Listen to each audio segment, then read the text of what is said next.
attending this FIYA cross-country meeting. I guess quick introductions from FIYA staff. I'm John Muller. I'm the executive director, and I have with me Mallory Rawson and Eugene Muller from our side to help correct any gaps that I leave in the information. But basically, our goal here is to provide, I guess, a brief overview of FIYA's cross-country program, which for this year is now a combination of in-person and virtual. So prior to last year, we were always in-person only. Last year, of course, we were virtual only. This year, we are in-person and virtual. We're not quite where we want to be on in-person. We typically like to have 6 meets, but the locations, most of the locations, I should say, to get a permit are not available. But Cheviot Hills was, so that's the reason why we're there 3 times, and that sort of will make up our in-person for this year. But our hope is to always at least have 6 in-person meets going forward. And we're actually, COVID or not, we will actually keep the virtual concept even moving forward, because it sort of just serves as its own unique menu item for us, and allows people that are in other parts of LA County to participate in cross country. And of course, we call it virtual. That's a little bit different than I think other people when they refer to their virtual. So we'll sort of go through that in today's meeting. Just again, just some of you may be like viewing this for the first time. Some of the names on this meeting are familiar, some are not, but a brief on FIYA. It stands for Foundation for Interscholastic Youth Athletics. Our website is www.onfiya.org. And cross country is one of many sports we offer. But all the sports that we offer are for elementary and middle school students in the Los Angeles area. So for cross country, we have 6 divisions: a girls Division 1, girls Division 2, and girls Division 3. And then, of course, the boys Division 1, Division 2, and Division 3. So the divisions are broken down by grade level. So Division 3 is our youngest, so that's 4th grade and below. And for cross country, they will run 1 mile. Division 2 is 6th grade and below, and they will run 1.5 miles. And Division 1 is grade 8 and below, and they will run 2 miles. So if you have, for example, a 6th grader, and that 6th grader is really good, and you want that person to run up in Division 1, they are more than welcome to do that. However, that 6th grader could not run down. That is, couldn't run the Division 3 category. So you can either run in your grade level or run up. So that, again, that applies both to our in-person and to our virtual. Okay, so for in-person and virtual, while we are treating them as 2 separate events, the process of getting started in them are pretty much the same. So we use athletic.net for our registration, and ultimately for gathering the results and posting the results of the various meets. So I'll briefly take us to our website and just show you some things. But ultimately, if you go onto our website, our cross-country page, you will find the information in there where you can access athletic.net. If your school has an account, you're ahead of the game, and you could just go from there. If your school does not have an account yet, and they're free accounts, but if your school does not have an account, the one caveat that you have to bear in mind is you cannot be a procrastinator, because if you are, it can come to hurt you, because there is a verification period. They say 24 hours, but sometimes it's been longer. But ultimately, when you create your team account for the first time, you can't go to the next step of registering your athletes after like a 24-hour period, because somebody from athletic.net actually does verify it. So in any event, like I said, there are for FIYA, we both have, we're using athletic.net for both our in-person and our virtual. So I'm now just going to a little bit shift over to our in-person and walk through just some of the details involved in that. So again, on in-person, you're going to want to make sure you're registered for the 3 in-person meets, and list your kids in there. The deadline for when that closes is the Tuesday morning before the event. So for this next one coming up, Tuesday at 9 a.m. is when it closes. And so at that time, that then allows us to run everybody's name who's been registered, and we produce the bibs, so they're like barcodes. And at the first meet, we will give you guys as coaches, we will give you an envelope with an actual bib number, but that bib number is really just a placeholder for the sticker barcode. The sticker barcode is the actual bib number. So when your athlete crosses the finish line, we will take the sticker off of the bib and put it on our score sheet, and that barcode will then get scanned on our end, and it will produce the results. So when you guys arrive to the cross-country meet, ultimately you're looking for the registration table. You're picking up your packet. Inside the packet, bibs in terms of placeholders. There'll be some pins to pin them on them, and the actual barcode, which it's been 2 years since we've done it, but if our memory serves me right, it actually does list the person's name and school name on the barcode. Going forward, after the meet's over, you as coaches, if you collect your bibs, keep them, bring the bibs back for the following week, and then you're going to use those bibs again, but we'll be giving you new stickers / barcodes for your athletes again. I am going to take you, let's see, let me figure out how to do this. I am going to take you guys to our website.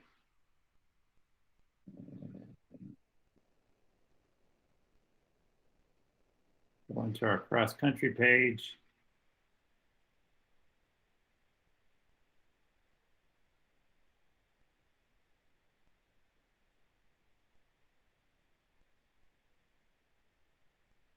So pretty much all the information we're talking about here today is on our website.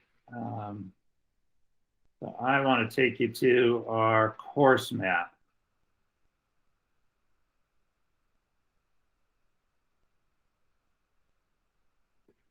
So hopefully all of you are seeing this.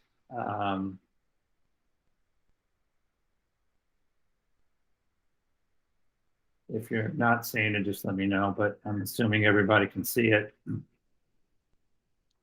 So this is the course map for this year at Cheviot Hills.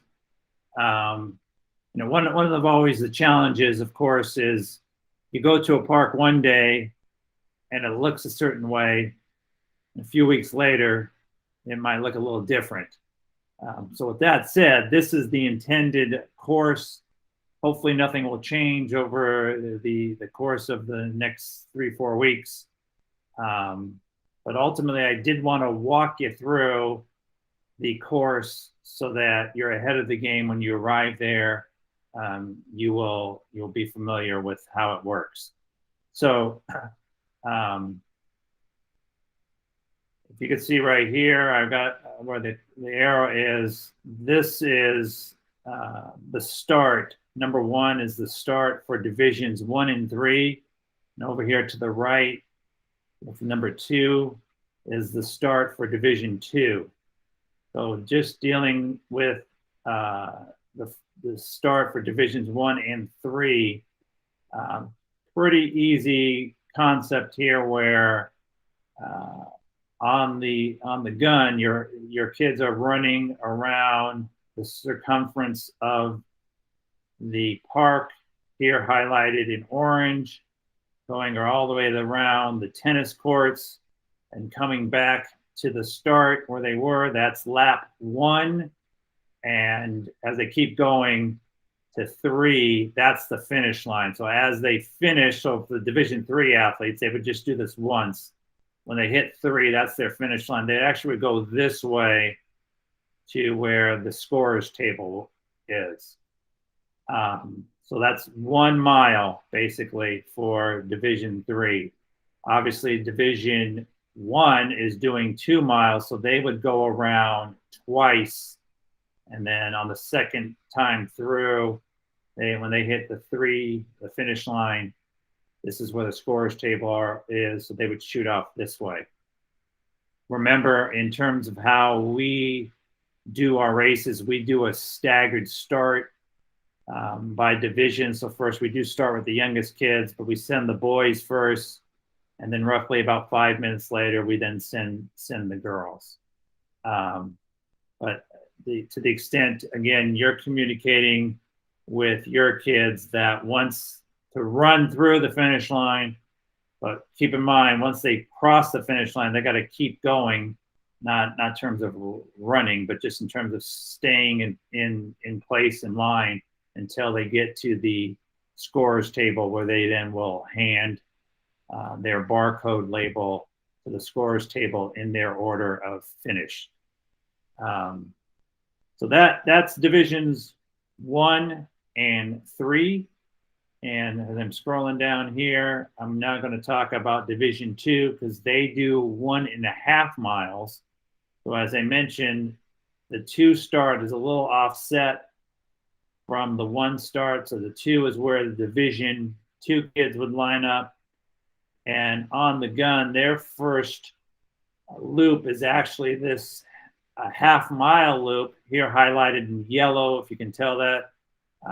But they actually would be going around this baseball diamond that the fencing is yellow top. So they'd be running around here and back behind the tennis courts, coming up through here, and then they're sort of at that 1 spot. So they've now just completed a half a mile. So then they would then, going back up to our 1 mile course, so they would then do the orange loop and come back around here, and at the 3, that would be their finish. So that's the plan is that would be the course for all three events. So if you guys are planning to do the in-person, then that's the course that you need to know. The plan again for us would be at the turns to certainly have people with flags so that your kids follow the course correctly. It's also our hope to have a rabbit and a tortoise leading and following the pack of kids so that everybody can make sure they stay on track.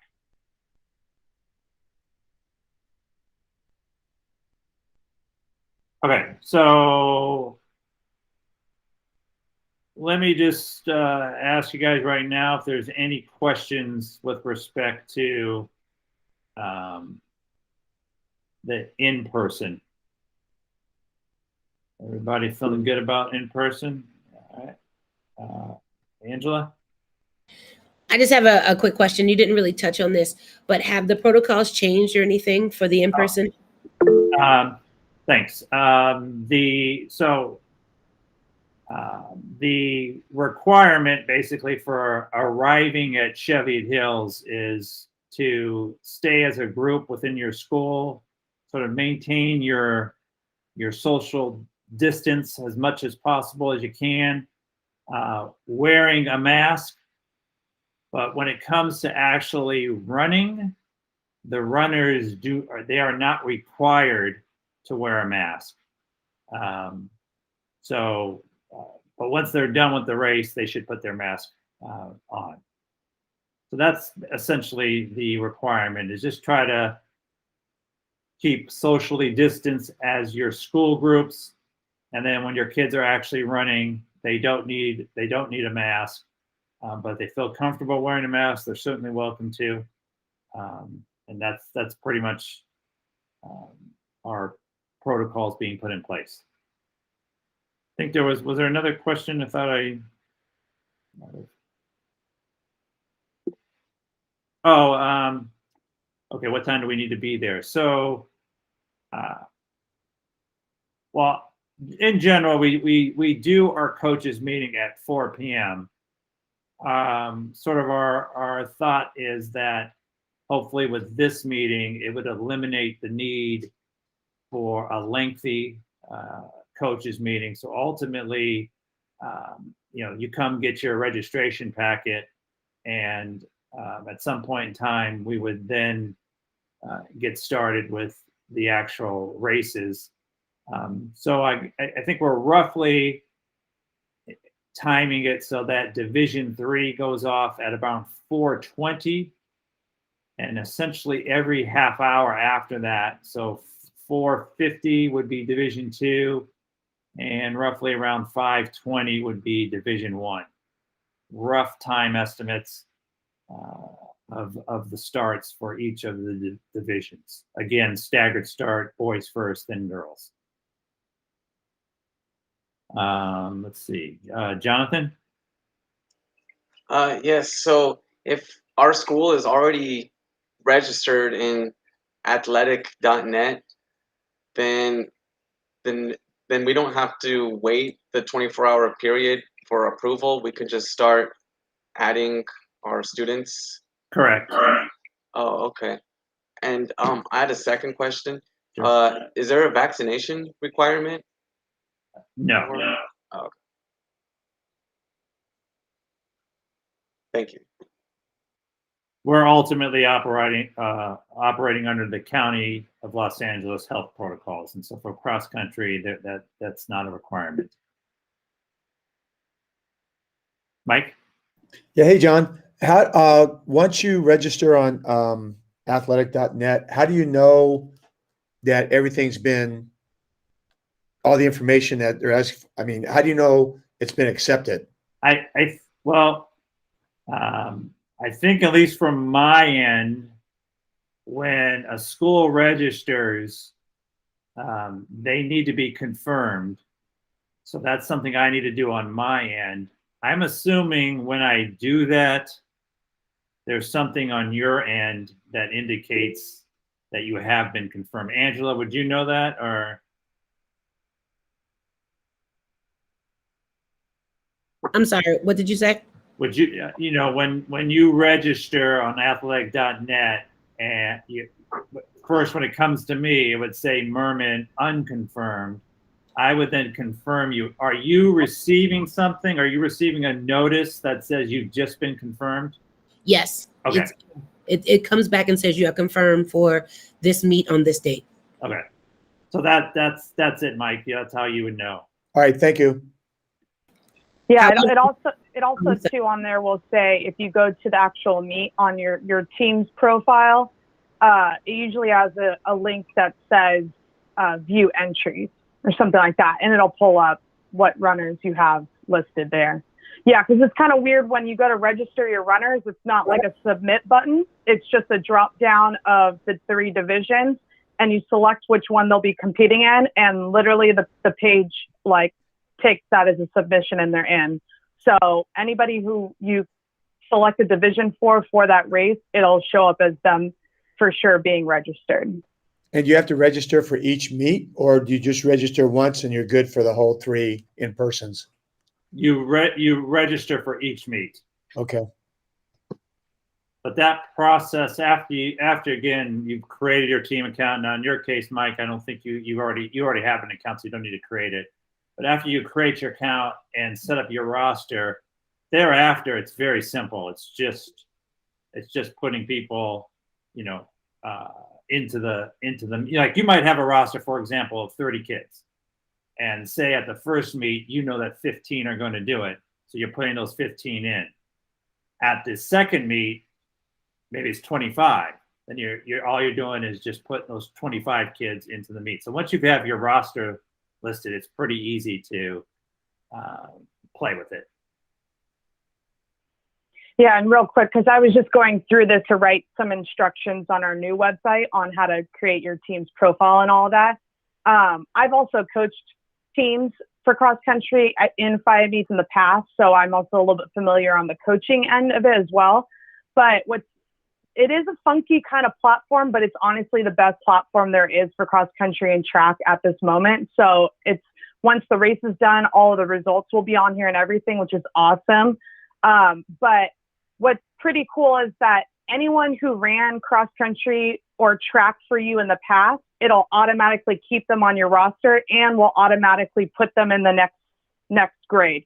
So some of the kids I coached who were in 4th grade 4 years ago, it now recognizes them as 8th grade. So it kind of helps you out that way. And then anytime someone graduates past 8th grade, those guys will be off your roster. But anyone in previous years who had run any time for Pilgrim before or any of your schools, they should still be on your roster. It'll only be new and younger runners that you'll probably have to add in that. Yes, and Brandy, you've mentioned that you guys, Mark Twain, participated, but it was under a different coach. I don't know if anybody here on the meeting can answer to that. When the school account is created, but the person who created the account is no longer there. I'm not sure what's the best process of do you have to create a new account, or can you, Angela, you're shaking your head up and you're nodding your head up and down. Does that mean you have to create a new account? You do. Okay. I think Brandy, I probably do have the name of the Mark Twain coach, so I don't know if that would be of help from 2 years ago. Maybe you can reach out to her and get the information, or get yourself. That is one of the things that can be done, of course, is whoever creates the team account, they can give access to other people to utilize the account. Yeah, Awesome. Thank you. I'll check with her. And when they go to create, like when she goes to create her coach's account and log in on all that stuff, it'll ask her, the immediate next question will be, which school do you belong to or whatever. So she'll search it, but same thing, it'll probably send a notification via email to whoever created the team profile in the beginning. So it'll still kind of require communication on that end of probably approving her as a coach from whoever owned it before. But yeah, I think that might be the easiest way if you have contact with them. Yeah, so I could check on Mark Twain, but we'll deal with that later. Mike? Yeah, sorry, one more question. Thanks for reminding me that we registered. I forgot that we ran a couple of years ago. Yes. So if we are registered, do we still go into athletic.net to put in, change whatever information needs to be changed? Yes. Okay. Yeah, so I'm guessing in your case that account already exists. You probably might have some people already on that roster. I think Mallory, correct? If We have a new coach too, so. okay, but I think if I think if you had a seventh grader that ran last year and this year, it would just automatically carry them over as an eighth grader. Okay. I think, an eighth grader from last year would automatically drop off, I believe. Right. So it sort of, again, takes care of sort of the roster itself. Of course, new kids need to be added. Kids that have moved out, they may need to be removed, but it sort of so they can be deleted. Yes. Okay. Yeah. Okay. Right, also, cool. Another reason to use this athletic.net is we also use it for track too. So it's very, very helpful for us to organize our track meets as well as our cross country meets. So once you get used to it, because I think like Mallory said, there is some funkiness to athletic.net. It's not as intuitive as I guess I would like it to be. Of course, I'm not the most tech savvy guy, but once you sort of get the hang of it, I think it works and it makes sense. Yeah, Mike, real quick. So I just sent the link I just quickly searched to the Pilgrim team account. And at the bottom, at coaches and admins, you have Amy Conroy, Enrique Cortez, and Joshua Manley. And then directly below that says, need a coach with a Pilgrim. Oh, need a coach account with Pilgrim. Ask the current coach to send you an invitation, and it has a button that says request addition. So you probably would click that, and all three of those guys will get a notification saying Mike is trying to join the team or whatever. Oh, I think you're muted now. Thanks. So Amy, their kids left, graduated, whatever. So I would delete them and her and add the new coach. Yeah. Okay.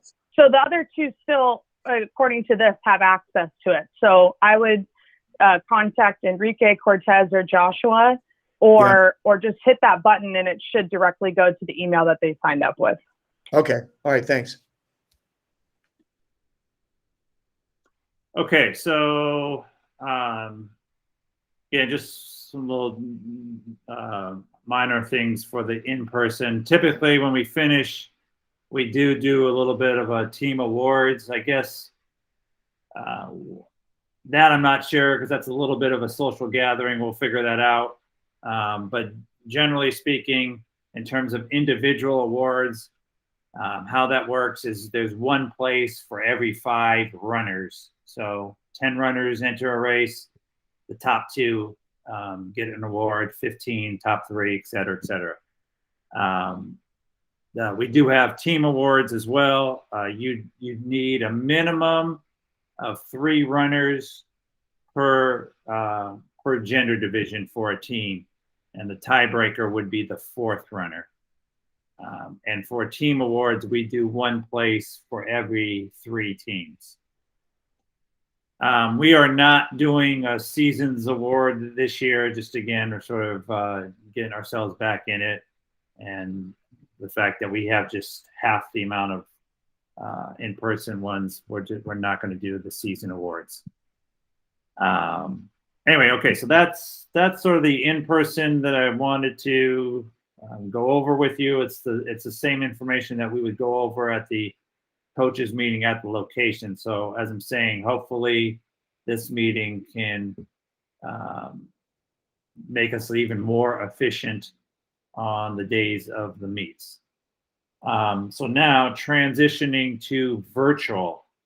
So what's the process for virtual? Well, it's in terms of registering, it's pretty much the same.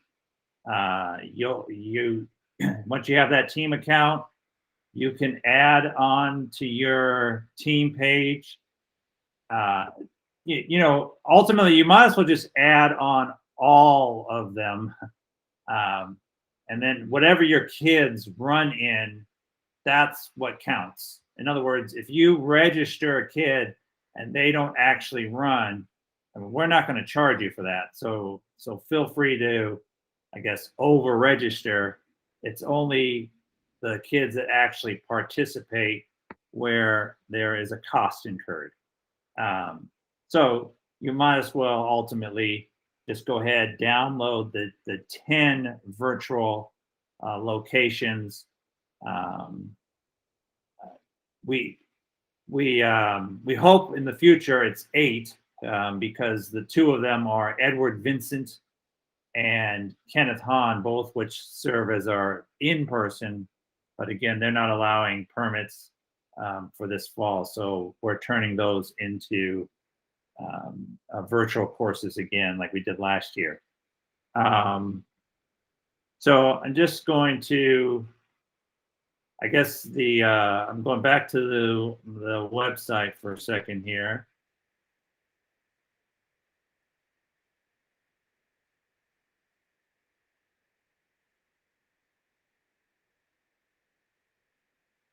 And I'm on the cross-country page, scrolling down.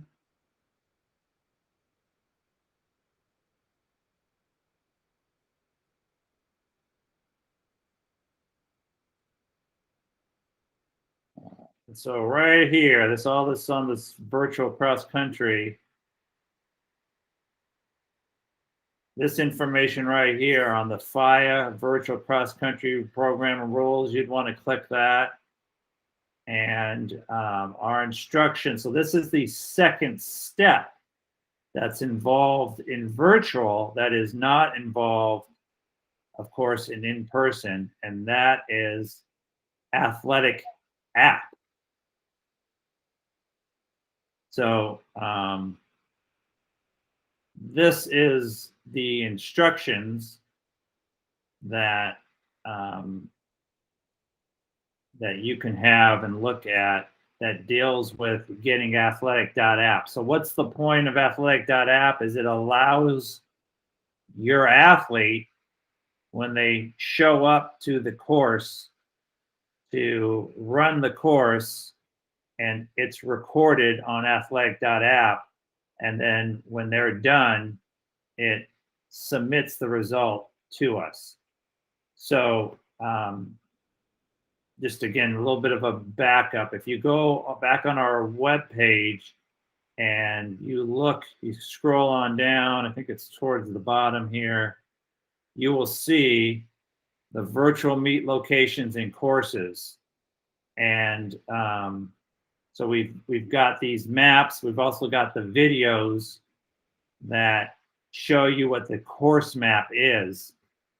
Again, I guess I'll use the same caveat that I just talked about for in-person on these virtuals. We put all these virtual courses together during the summer of 2020. So this past summer, we went back to all these places to make sure that they were still in the same condition. All of them except Magic Johnson were, so we kind of redid that one. But as of the summer, these are all up to date. Now, what happens when you go? Hopefully, it's still, there's no obstacles in the way. Obviously, if there is, let us know.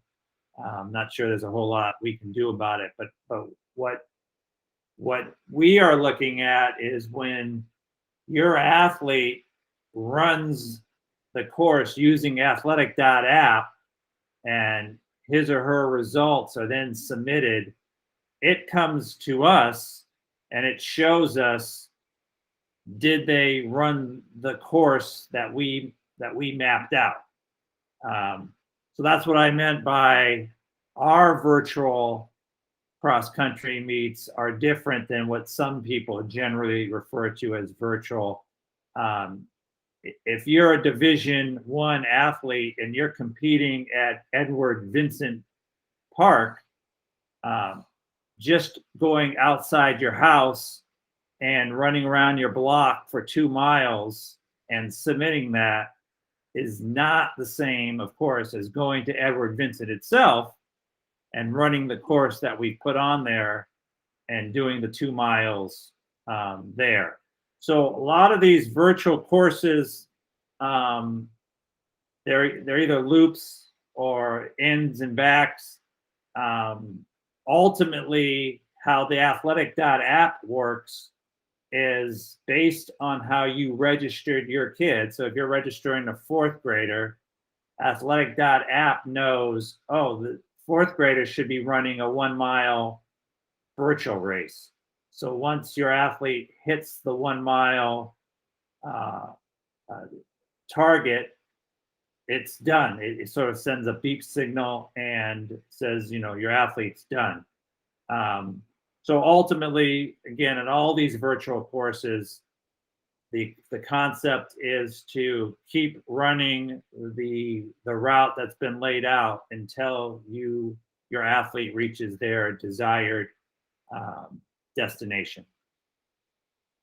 Okay, so I don't know if there's any questions. I'm sure Eugene, I'm going to throw it back to you. Is there anything that you want to say on the athletic.app, or did I miss anything that needs to be conveyed?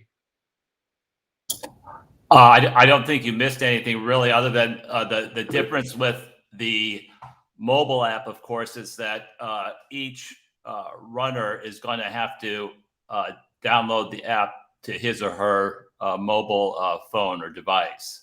So that's going to be when you get on to with your team account with AthleticNet, and you download or you add to your school team's calendar each of the 10 virtual events, and then you open up one of those events, you're going to see on there a list of your runners that will be under the connected, and then there'll be those that are not connected. The connected means that that student runner has already downloaded a mobile app account with AthleticNet and is good to go to being registered. Those that show as not yet connected, they need to register. And the key, though, is because they're part of your school team, is that a coach needs to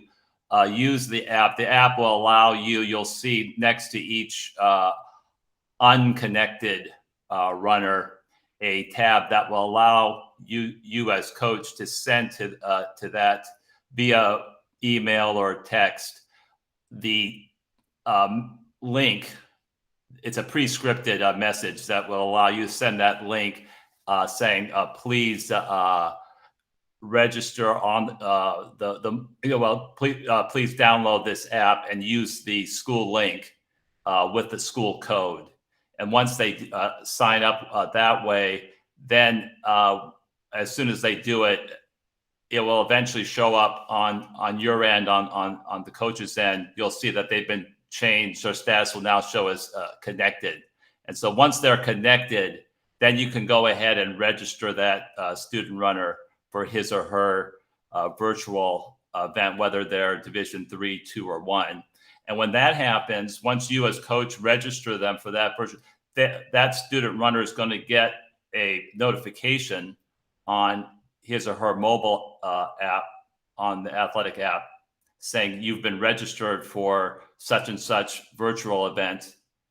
And when they open up the app, it'll actually take them to the page that will allow them, when they go to the event site, and once they get to the starting position, based on having looked at the map that's on the FIYA website, they can actually hit start on the app, and it's going to do what John was describing earlier. It's already preset with the distance that corresponds to their division, and it's going to map out their run, which should more or less be exactly what our course map is. And when they get to their required distance, they're going to hear on the app a bell tone that means that the race is over. They've completed the distance.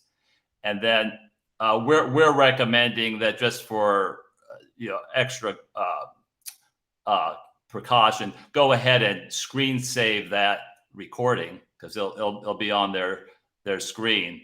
But there'll be a button on the app that says submit, and all they have to do is hit submit, and two things will happen. It'll show up on coach's page on the athletic net account, and it will show up on the FIYA page as well, and that'll be up for us to eventually verify it. And then it'll post. So that's the main big difference with the virtual. The runners need to have the app downloaded with the correct school code link for your school, so that they're showing up on your school's cross country school page. And it's other than that, it's just like you would register them for the in-person. So that process is all the same. Angela?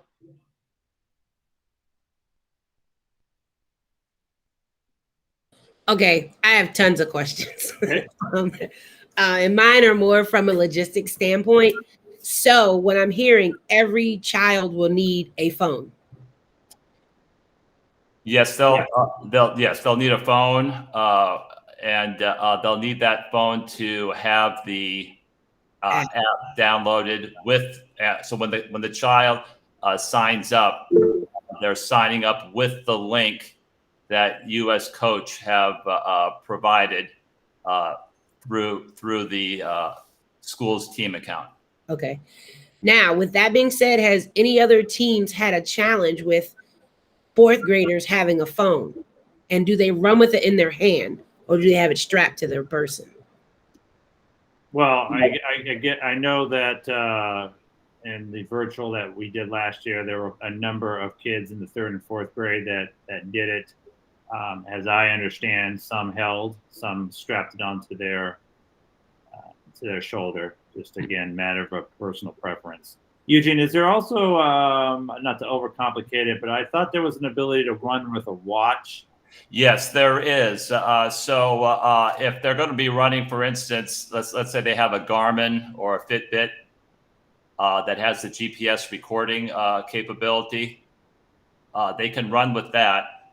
Now, of course, when they run with that, I have Garmin myself.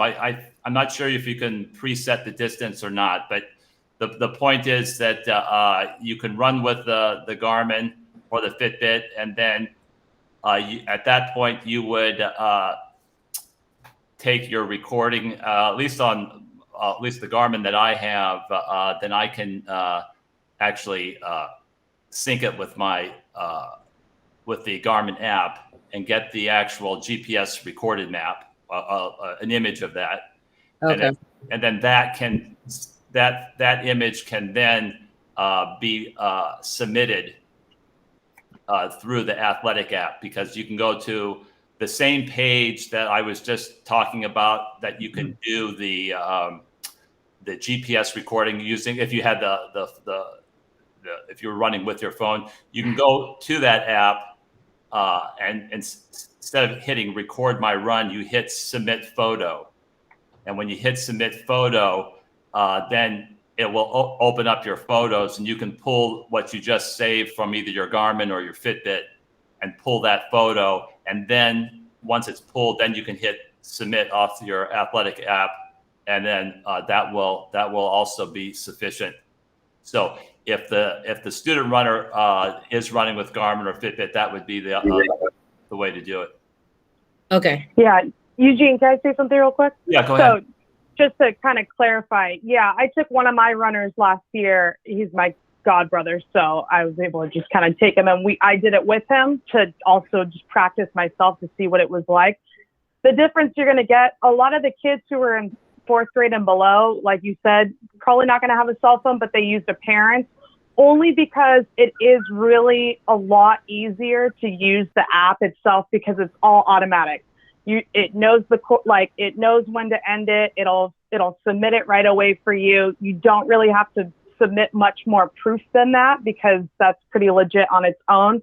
The only thing, because I also used my Garmin, he used his Fitbit, is that then you're going back into the app and manually uploading an attachment of the map, uploading your time and all that. And it's a little bit more on our end skeptical of like, okay, did they really do it? But I mean, we're going to take it as proof. But I would even recommend one student took a photo, the dad took a photo of him at the actual course as well.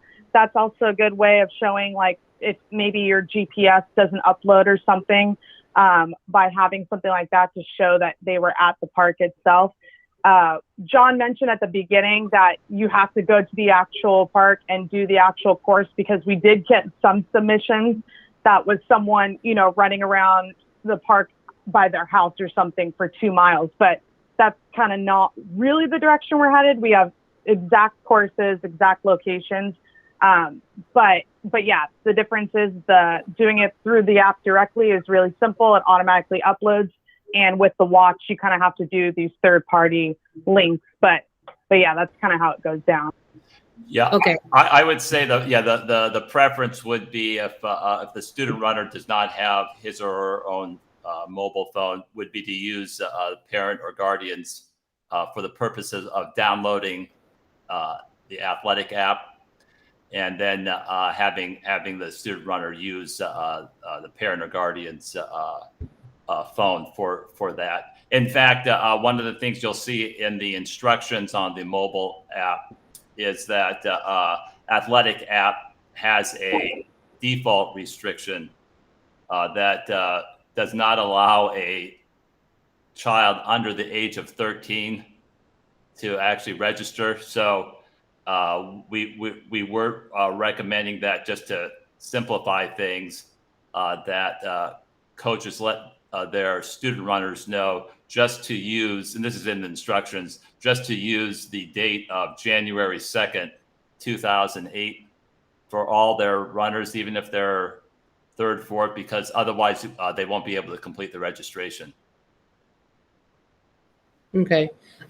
Also too, how did you all do with running your students with the general public? Did that ever pose a problem, or how did you handle or manage that or temper that situation? You're talking about the virtual courses? The virtual courses, yeah. I mean, just groups just went there on their own. I don't even think, we ended up having about 7, 8 school teams participate. I don't think any of them showed up at the same time at the same location, but if they did, I imagine they would just have worked around it. Okay. So yeah, it wasn't really much of an issue. Okay, because I went and I looked at a few of the virtual courses, and I was just wondering, especially with our younger runners, them going to run the course, but then I saw in the video there were just regular people that were out there. You have young kids, and then you have some kids who are walking. So I guess the best practices for setting it up is to kind of have your own rabbits and tortoises and make sure that you wrangle your own kids in the park to keep everybody safe. I guess the teams that did it last year, they were not enormous teams. They were like groups of maybe our biggest team was Mallory, your group of around 12, 15 kids. That was probably the biggest. So I don't know. That's just a matter of however you feel comfortable in terms of the course and the location, and making sure that everybody feels safe about it. I would say that one of the neat things of the virtual is the fact that these parks, they're fantastic parks, let alone I think as a course. I think it's a great event to just bring families to and just hang out. It's a wonderful way to do community building within your school, even if some of the siblings and whatever they don't care about running. There's so much to do at these parks. It's kind of a neat thing. Right. I would just add one. I was speaking as someone who's coached the middle school and elementary cross country. I mean, it's usually sort of a standard that we always walk the course regardless. And so I would say, especially if coaches are going there and it's a virtual, that you still follow that practice and you walk the course. That will eliminate a lot of concerned about getting off track and confused. So that's probably the best. And if parents are going to be taking their kids on their own for the virtual, the parents should walk the course prior with them too. So that will probably ensure that they run without having any mishaps. Yeah. I mean, you certainly can go together as a whole team, but ultimately, as is stated on the website, that the competition period is from now until November 28th. So that's the Sunday of Thanksgiving weekend. So that's the opportunity to run anytime in between that. Once they run it and hit submit, that's their official result. So in theory, they can run it several times, as long as they do not hit submit. We don't have a recording of that. So it's once they hit submit, that counts, and they're done. Also, I'm sorry to take up so much space, everybody. I apologize. I have over 37 students on my team. So that's why I guess I was asking about wrangling numbers. Yeah. And my fourth grade is actually one of my largest, the largest part of that team. And a lot of parents threw them my way because of the fears of the other sports and sharing and being in closed space. But now I'm in public parks trying to figure out what to do with all these 30 kids. So I guess I was just really asking for best practices. What days of the week that worked best, or did you do weekends? Like, I don't know. Well, again, for me personally, I went to these parks during a weekday and usually in the morning, and it wasn't very crowded. But I don't think you can necessarily work that into the schedule. I guess I would suggest potentially for you, if there is concern with that number, is break your groups down and go just do fourth grade on a particular location. But it wasn't. There's no issues that I've been aware of with teams, with the public in general. It seems like it's been pretty safe. I recently did a little test of our just to see if everything was okay with the athletic app, and so I went over to Edward Vincent in Inglewood about 1 p.m. the other week and tested out the GPS recording. Anyway, when I was over there, there were very few people out on the course. It was very quiet. So that was a midweek. And I'm guessing most of the midweek, especially before 3 or 4, it's pretty quiet. Yeah, just from a coach's standpoint, I guess you bring up some good questions, because the whole virtual program was designed last year for the intention of, a parent taking their one child and their friend or whatever and doing the course and having a buddy. So sometimes people brought 2 kids and that was it. So, but it does bring up a whole nother opportunity that you could almost have basically like a practice, but you're running the course, you might as well compete. For that, I would say if you don't have assistant coaches, maybe for each group that you take on each day, you ask parents if anyone wants to volunteer and kind of do it how FIYA does it in person, and maybe have them at different points of the course, directing them which way to go and just making sure that they know how many kids are running it, and if not, who hasn't passed by them and whatnot, and not leave until you have your kids across, because that's a good point. Like okay, ready, go, and then you don't see some of your kids. So yeah, maybe having a tortoise, someone who's at the end of the pack. But if parents are available, it's always worth a shot to ask for any volunteers to be around the course.